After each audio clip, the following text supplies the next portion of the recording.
Bonjour Evelyne. Aujourd'hui, on explore ensemble ce que 2025 pourrait nous réserver, vu par les astres.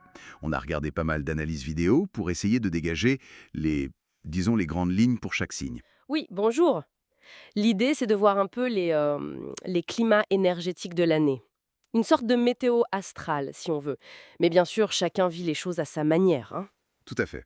C'est une boussole, pas une carte détaillée. Alors, on commence. Premier signe, le bélier. Alors, le bélier. Beaucoup d'énergie, surtout en début d'année. C'est très Mars, ça. L'action, l'élan. Mais attention, Oui, j'ai vu ça aussi. Le risque de foncer tête baissée et de s'épuiser avant l'été, c'est ça? exactement. Faut savoir lever le pied. Côté travail, des défis sont annoncés à partir de mars environ, mais ça peut mener à quelque chose de bien en octobre. Une reconnaissance, peut-être? Et financièrement? Financièrement, ben, l'impulsivité du bélier, ça peut coûter cher vers le milieu de l'année. Donc prudence sur les dépenses. Mais bon, un gain est possible en novembre. D'accord. Et l'amour? Pour les couples, attention aux malentendus entre février et juillet. La clé, c'est vraiment la communication. Et pour les célibataires, une rencontre sympa est possible entre mai et septembre. Faut juste oser sortir un peu. Ok, très clair pour le bélier. On passe au taureau? Oui, taureau. Là, les analyses pointent pas mal vers la santé. Il y a Uranus dans le coin, planète de l'imprévu. Ah oui, Uranus. Ça incite à quoi? À changer ses habitudes, C'est ça. à trouver un meilleur équilibre, alimentation, sommeil. Et professionnellement, c'est une bonne année pour bouger si on s'ennuie, sortir de sa zone de confort. Et niveau finance, Uranus influence aussi. Oui, potentiellement. Des opportunités pourraient surgir dans des domaines un peu nouveaux, créatifs ou technologiques. Mais bon, le taureau aime la stabilité, donc ça reste la priorité. Logique. Et en amour? Pour les couples, faut combattre la routine, vraiment communiquer. Pour les célibataires, des rencontres marquantes sont possibles, parfois là où on ne s'y attend pas. Intéressant. Allez, les Gémeaux. Qu'est-ce qu'on dit pour eux? Ah, les Gémeaux. Un regain d'énergie, visiblement, merci Mars encore en fois. Au travail, c'est l'année de la créativité, de l'adaptation. Faut proposer des idées, même un peu hors normes. Et les nouvelles technologies, l'IA, ça pourrait les intéresser? Tout à fait. C'est très Gémeaux, ça. Financièrement, ça a l'air plutôt stable, avec une tendance à la croissance, mais patience pour les investissements. Pas de décision impulsive. Et côté cœur? Pour les couples, un besoin de renouveau. Peut-être casser la routine avec une petite escapade. Et pour les célibataires, une rencontre importante pourrait se faire dans un cadre social ou même pro. Bien. On arrive au cancer. Une année charnière, j'ai lu ça quelque part. Oui, c'est ce qui ressort. Nouvelle énergie. Mais là aussi, attention au surménage. Professionnellement, un désir de changement ou d'approfondir ce qu'ils font déjà pourrait se manifester vers la fin de l'été. Et les finances pour le cancer? Ça pourrait un peu fluctuer, des hauts, des bas, d'où l'importance de bien planifier. En amour, on parle de transformation pour les couples, avec le dialogue comme moteur. Pour les célibataires, de belles opportunités, mais faut rester aligné avec soi-même. Ok. Passons au roi de la jungle, le lion. Énergie volcanique, c'est ça. Ah, oui, c'est l'image. Grosse énergie, donc besoin de pause, de calme pour compenser. Yoga, méditation. Côté travail, les efforts passés devraient payer. Mais attention à l'ego. Oui, l'ego du lion. Faut savoir écouter et déléguer, j'imagine. Exactement. Et financièrement, cette exubérance peut pousser à la dépense. Donc un petit effort d'épargne serait pas mal. En amour, beaucoup de passion, mais risque de dispute aussi.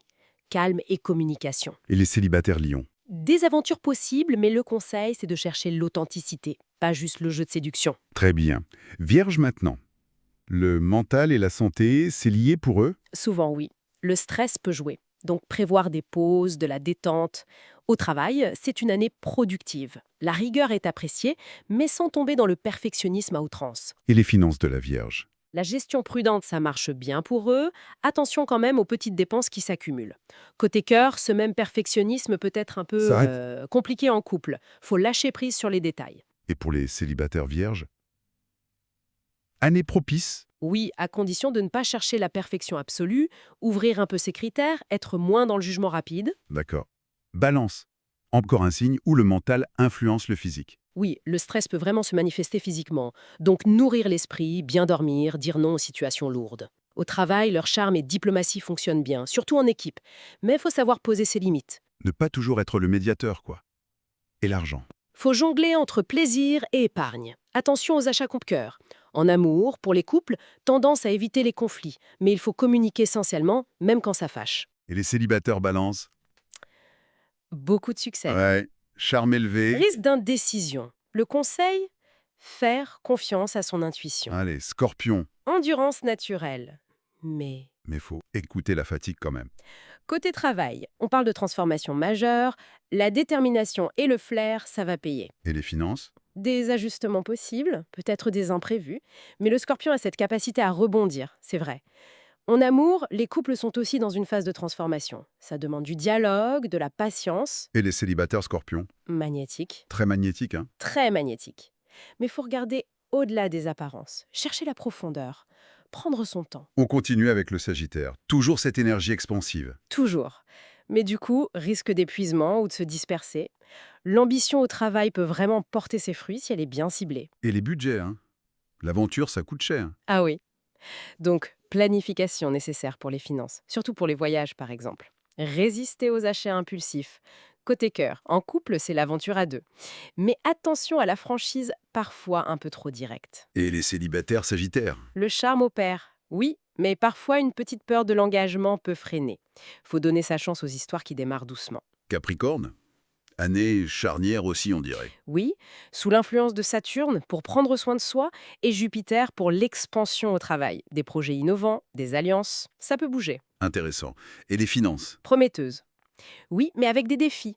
Uranus peut amener des opportunités dans la tech ou l'immobilier. Faut diversifier, être prudent. En amour, c'est intense pour les couples, avec un regain de passion possible en fin d'année. Et les célibataires Capricorne? Une rencontre significative est possible, peut-être dans un contexte pro ou en voyage. Faut sortir de la routine. On arrive à la fin? Verseau? Le besoin de liberté, c'est ça? Exactement. Liberté physique, mentale. Grosse énergie, mais faut pas la gaspiller.